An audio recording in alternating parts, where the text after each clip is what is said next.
m'appelle Monique Chingamaouma. Je suis chantre, conductrice de culte, interprète dans une église. Je suis aussi commerciale dans une entreprise de télécommunication de la place. Je suis née dans une famille chrétienne. Vous savez, tout ce qui se passe dans nos familles chrétiennes.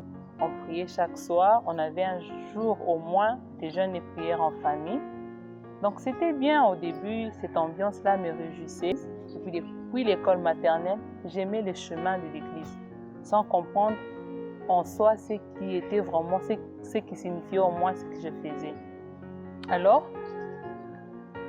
avec ça, je me contentais, je me disais, bon, le Seigneur me connaît, j'ai pris d'ailleurs en jeûne à la maison, c'est suffisant, Dieu me connaît, ça va, ça va.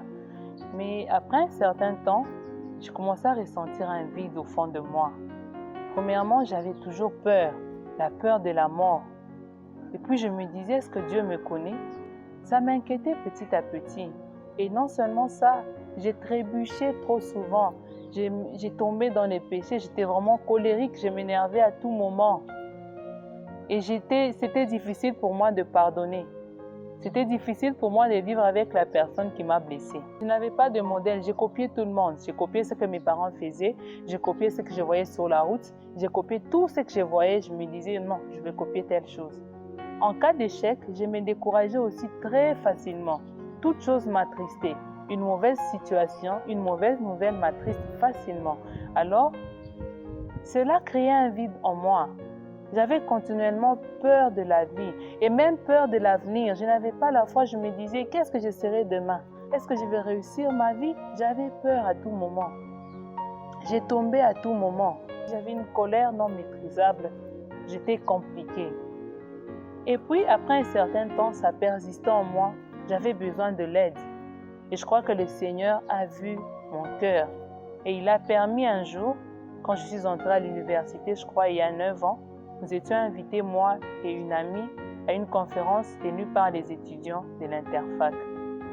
Alors, après la prédication, j'étais vraiment touchée et le prédicateur a fait l'appel des âmes. Je me suis dit, moi aussi, je peux en profiter pour donner ma vie à Jésus.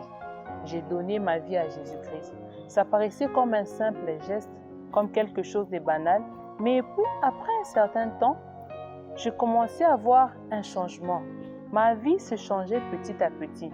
C'est pas que les situations ont changé ou les gens autour de moi ont changé, mais au fond de moi, c'est moi qui me laissais transformer par le Seigneur.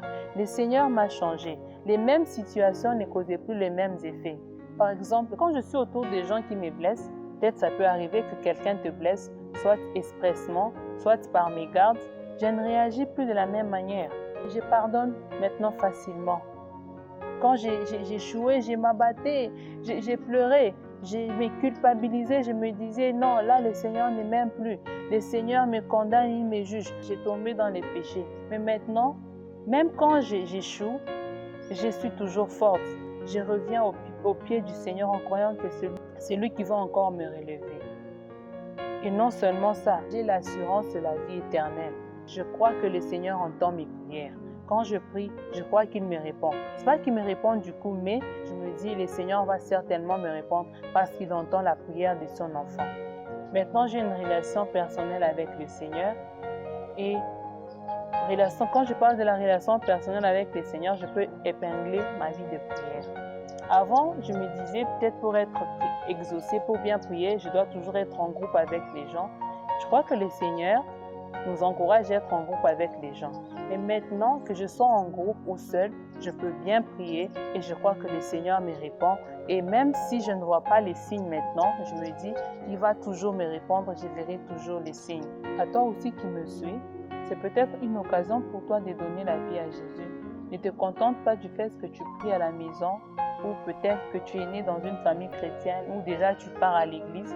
Prends la décision de donner ta vie à Jésus. Tu verras qu'il va diriger ta vie, qu'il va t'aider, qu'il va te relever. Que Dieu vous bénisse abondamment.